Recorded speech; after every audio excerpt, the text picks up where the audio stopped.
Students, इस practical में हम गाइगर मुलर ट्यूब की कैरेक्टरिस्टिक्स स्टडी करेंगे। गाइगर मुलर ट्यूब जिसको हम शॉर्टली जीएम ट्यूब भी कहते हैं। हम कॉन्सेप्ट लेक्चर्स में इसको डिटेल में डिस्कस कर चुके हैं न्यूक्लियर फिजिक्स के चैप्टर में। यहाँ पे मैं शॉर्ट सा इंट्रोडक्शन दूंगा। जैसे कि आप जानते हैं, गाइगर मुलर ट्यूब के अंदर गैस फील्ड होती है और इसमें दो इलेक्ट्रोड्स होते हैं। दरमियान में एक रॉड टाइप इलेक्ट्रोड जिसको हम एनोड कहते हैं, पॉजिटिव वोल्टेज पे होता है, और साइडों पे लगे कैथोड जो हैं वो नेगेटिव पोटेंशियल्स पे होते हैं। और वोल्टेज हम सप्लाई करते हैं हाई वोल्टेज सप्लाई की मदद से, जिसको हम EHT सप्लाई भी कहते हैं, एक्स्ट्रा हाई टेंशन सप्लाई। असल में वहां से हमें बहुत हाई वोल्टेज मिल रहा होता है, इसलिए उसको EHT सप्लाई कहा जाता है। ये ट्यूब और जो काउंटर होता है, सॉरी, जो हाई वोल्टेज होता है कनेक्ट होता है काउंटर के साथ, जो कि करंट को एम्पलीफाई करता है। करंट से क्या मुराद है, यानी कि करंट कहाँ से आ रहा है? असल में जब रेडिएशन इंटर होगी ट्यूब के अंदर, तो गैस जो ट्यूब के अंदर मौजूद है उसको आयोनाइज करेगी। गैस आयोनाइज होने के बाद आयंस मूव करेंगे पॉजिटिव और नेगेटिव इलेक्ट्रोड्स की तरफ, यानी कि एनोड और कैथोड की तरफ। तो करंट प्रोड्यूस होगा और यही करंट काउंटर में आएगा। काउंटर उसको एम्पलीफाई करके करंट की इंटेंसिटी यानी कि शिद्दत के मुताबिक काउंटर पे नंबर्स रिप्रेजेंट करेगी। इंटेंसिटी जितनी ज्यादा होगी उसके मुताबिक नंबर्स उतने ज्यादा आएंगे, और इससे फिर हमें पता चलेगा कि कितने नंबर ऑफ आयंस जो हैं वो प्रोड्यूस हो रहे हैं यहाँ पे। यानी कि जो काउंटिंग आ रही होगी असल में वो नंबर ऑफ आयंस को रिप्रेजेंट कर रही होगी, और जितने नंबर ऑफ आयंस असल में प्रोड्यूस हो रहे हैं वो असल में इंटर होने वाली नंबर ऑफ रेडिएशन को रिप्रेजेंट कर रहे होंगे। यानी कि उतने ही नंबर ऑफ आयंस प्रोड्यूस होंगे जितनी के रेडिएशन इंटर हो रही है। तो इस तरह से हम गाइगर मुलर ट्यूब की मदद से मेजर कर सकते हैं रेडिएशन। और फिर इस प्रैक्टिकल को हम परफॉर्म करते हुए सबसे पहले ऑपरेटर्स डिस्कस करेंगे, फिर प्रोसीजर, फिर मेजरमेंट्स लेंगे, कैलकुलेशंस करेंगे मेजरमेंट्स को इस्तेमाल करते हुए, और रिजल्ट यानी कि कैरेक्टरिस्टिक्स देखेंगे जीएम ट्यूब की ग्राफ की शक्ल में। ऑपरेटर्स यहाँ पे आप देख रहे हैं, गाइगर मुलर ट्यूब है हमारे पास ये, और इसके साथ साथ हमारे पास गाइगर काउंटर है, और इसके साथ साथ EHT पावर सप्लाई है, जिसके मैं बारे में आपको बता चुका हूँ। एक्स्ट्रा हाई टेंशन सप्लाई होती है, यानी कि एक्सट्रीमली हाई वोल्टेज जो है वो देती है, प्रोवाइड करती है। यूनिवर्सल कैसल है। कोबाल्ट 60 मैंने लिया हुआ है रेडिएशन सोर्स के तौर पर। स्टॉप वॉच भी चाहिए हमें, और सोर्स हैंडलिंग टंग्स भी हमें चाहिए, जिनकी मदद से हम सोर्स को उसकी केसिंग से उठाएंगे, यानी कि रेडिएशन सोर्स को, और उठाते हुए हम यूनिवर्सल कैसल के अंदर मौजूद डिश में उसको रखेंगे। एक बात याद रखें कि रेडिएशन सोर्स को हाथ से टच नहीं करना चाहिए, और उससे जितने ज्यादा फासले पर रहते हुए उसको हैंडल करें उतना ही हमारे लिए सेफ होगा। तो स्टूडेंट्स, इस वीडियो में मैं आपको दिखाऊंगा किस तरह से हमने अरेंजमेंट करनी है। तो आप देख रहे हैं ये हमारे पास जीएम ट्यूब है। ऊपर हमने इसको कनेक्ट कर दिया है एक पावर केबल के साथ, और जो कि काउंटिंग केबल भी उसी के साथ होगी। नीचे हमारे पास यूनिवर्सल कैसल है। यूनिवर्सल कैसल के अंदर डिश जो होती है उसको हम निकालेंगे और उस पर रेडिएशन सोर्स रखेंगे। तो आप देख रहे हैं रेडिएशन सोर्स उसमें रखा, और यूनिवर्सल कैसल के अंदर मौजूद जो रैक्स हैं उसमें, उनमें से स्पेसिफिक रैक में हमने डिश को रख दिया। और एक बात याद रखें कि डिश जो है वो खास फासले पर रखनी है हमने जीएम ट्यूब से, यानी कि एक खास किस्म का रैक सिलेक्ट करना है। मैंने तकरीबन 7 सेंटीमीटर का के डिस्टेंस तक का रैक जो था वो एडजस्ट किया। बात करते हैं हम काउंटर की। तो काउंटर को सबसे पहले तो आप देख रहे हैं केबल के थ्रू हमने कनेक्ट किया हुआ है जीएम ट्यूब के साथ, यानी कि जीएम ट्यूब वाली केबल हमने इंसर्ट की हुई है काउंटर में। और इसके साथ साथ आप देख रहे हैं कि इसकी पावर केबल जो है काउंटर की, वो भी हमने दूसरी तरफ लगाई हुई है, और उसको फिर हमने EHT सप्लाई के साथ कनेक्ट किया हुआ है। तो कनेक्शन जब आपने लगा लिए तो उसके बाद स्टार्ट में आपके पास काउंटर पे जीरो काउंटिंग आ रही होगी। हालांकि रेडिएशन में, सोर्स में से रेडिएशन निकल रही होगी, जीएम ट्यूब में इंटर हो रही होगी। क्यों हमारे पास जो है वो जीरो काउंटिंग आ रही है? तो उसकी वजह यह है कि जीएम ट्यूब जो उस पर वोल्टेज अप्लाई किया हुआ है हमने EHT पावर सप्लाई की मदद से, तो उस एक स्पेसिफिक वोल्टेज रेंज में जीएम ट्यूब काम करती है। उससे कम वोल्टेज पे जीएम ट्यूब काम नहीं करती। तो फिर हमने EHT सप्लाई पे वोल्टेज बढ़ाना है यहाँ तक कि हमें काउंटिंग मिलनी शुरू हो जाए। लेकिन जो हमने स्टार्टिंग वोल्टेज रखा हुआ है, यानी कि वहां तक जहां तक हमारे पास रीडिंग जीरो आ रही है काउंटर पे, वो भी नोट करना है। और उसके साथ साथ ये भी हमने नोट कर लेना है कि अभी हमारे पास काउंटिंग जीरो आ रही है। चले मैं टेबल में ये वैल्यूज नोट करता हूँ। तो मैंने देखा कि 330 वोल्ट तक का अगर मैं वोल्टेज रखूं तो मेरे पास काउंटिंग नहीं आ रही, जीरो जीरो आ रही है। मैंने यहाँ पे नोट कर लिया। और यहाँ पे मैंने ये भी नोट किया हुआ है कि सोर्स जो मैं यूज़ कर रहा हूँ कोबाल्ट 60 है, और इसके साथ साथ जो मैं काउंटिंग मैयर करूँगा वो एक स्पेसिफिक टाइम के लिए मैयर करूँगा, और मैंने टाइम इंटरवल 1 मिनट का रखा हुआ है, ये भी मैंने नोट किया हुआ है। फिर मैंने EHT सप्लाई से वोल्टेज की वैल्यू बढ़ाई, और वोल्टेज की जो वैल्यू मैंने बढ़ाई वो भी नोट करूँगा। और उसके साथ साथ मैं ये करूँगा कि मैं काउंटर पे काउंटिंग ऑन करूँगा। जैसे ही मैं काउंटर पे काउंटिंग ऑन करूँगा साथ ही स्टॉप वॉच भी ऑन कर दूँगा। तो 1 मिनट तक मैं देखूँगा कि मेरे पास काउंटर पे रीडिंग जो है वो क्या आ रही है, मतलब कि कितनी काउंटिंग्स आती हैं। आप देख रहे हैं मैंने काउंटर ऑन किया और मेरे पास रीडिंग्स आना शुरू हो गई। तो ये रीडिंग्स जो है मैं 1 मिनट तक जो है वो लेता रहूँगा, यानी कि 1 मिनट तक काउंटर को चलता रहने दूंगा।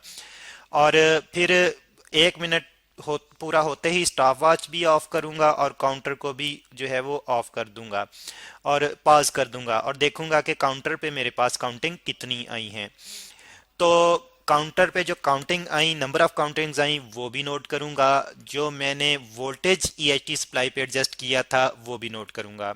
तो मैंने वोल्टेज सेट किया था 390 वोल्ट्स और EHT सप्लाई पे, और 1 मिनट के लिए जो मैंने काउंटिंग्स ली वो 229 आई। अब इसके बाद मैं ये करूंगा कि वोल्टेज यही रहने दूंगा, काउंटर को रीसेट करूंगा, दोबारा से 1 मिनट के लिए रीडिंग लेकर देखूंगा कि इसके करीब करीब आ रही हैं।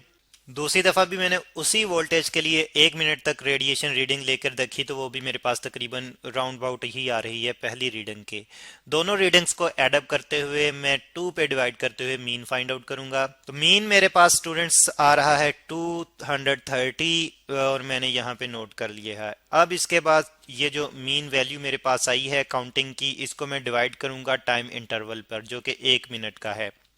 तो टोटल नंबर ऑफ काउंटिंग्स को, जो कि एवरेज मैंने निकाली थी, उसको 1 मिनट पे डिवाइड किया, तो काउंटिंग रेट मेरे पास आ रहा है 230 ही, जिसको मैं काउंटिंग पर मिनट, काउंट्स पर मिनट के लिहाज से, यानी कि CPM के लिहाज से रिप्रेजेंट कर रहा हूँ। अब स्टूडेंट्स इसी तरह से मैं वोल्टेज की वैल्यू रेगुलर इंटरवल के साथ बढ़ाता जाऊंगा। आप देख रहे हैं कि 60 वोल्ट का डिफरेंस मैंने रखा हुआ है इन दो वोल्टेज वैल्यूज के दरमियान। तो इस तरह से 60 करते हुए मैं वोल्टेज बढ़ाता जाऊंगा, काउंटिंग्स जो हैं वो नोट करता जाऊंगा कि रेडिएशन की काउंटिंग मेरे पास काउंटर पे क्या आ रही हैं 1 मिनट के लिए, और हर एक वोल्टेज के लिए मैं 2 दफा काउंटिंग चेक करूंगा 1-1 मिनट के वक्फे के लिए। मीन निकालते हुए काउंटिंग रेट निकालूंगा। तो वैल्यूज मैंने यहाँ पे नोट कर ली हैं। 6 टाइम मैंने एक्सपेरिमेंट को रिपीट करते हुए वैल्यूज ली हैं, वोल्टेज तब्दील करते हुए। और स्टूडेंट्स जैसे ही आप में देखेंगे कि काउंटिंग रेट जो है वो अचानक से एक वोल्टेज, मतलब एक वोल्टेज वैल्यू ऐसी आती है कि जहाँ पे काउंटिंग रेट अचानक से बहुत ज़्यादा आने लग गया है। जैसे कि यहाँ पे आप गौर करें कि 305 आ रहा था, 332 आ रहा था, लेकिन 332 के बाद अचानक से 462 तक काउंटिंग रेट जाने लग गया है। तो इससे आगे फिर मजीद आपने वोल्टेज नहीं बढ़ाना, ना ही कोई रीडिंग लेनी है। उसकी वजह यह है कि इसके बाद GM ट्यूब के डैमेज होने का खदशा होता है। अब ये जो हमने रीडिंग ली है अप्लाइड वोल्टेज की और काउंटिंग रेट की, तो इनके दरमियान हम ग्राफ प्लॉट करेंगे। इसकी मदद से हम समझेंगे कि GM ट्यूब कहाँ पे प्रॉपरली, यानी कि किस वोल्टेज रीजन के लिए, रेंज के लिए प्रॉपरली काम करती है। अप्लाइड वोल्टेज को हमने एक्स एक्सिस पर लिया और काउंट रेट को वाई एक्सिस पर लिया। स्केलिंग इस तरह से की कि एक्स एक्सिस के लिहाज से 1 बिग स्केयर को 60 वोल्ट के बराबर रखा और वाई एक्सिस पे 1 बिग स्केयर को 100 CPM यानी कि काउंट पर मिनट के लिहाज से एडजस्ट किया। ग्राफ प्लॉट किया तो हम देख रहे हैं कि ग्राफ के 3 रीजन्स आ रहे हैं हमारे पास। फर्स्ट रीजन में हम देख रहे हैं कि स्लोप शार्प है, यानी कि तेजी से काउंट रेट वोल्टेज के लिहाज से बढ़ रहा है। फिर उसके बाद इतनी शार्प स्लोप नहीं है, यानी कि काउंट रेट वोल्टेज के लिहाज से बहुत ही कम बढ़ रहा है।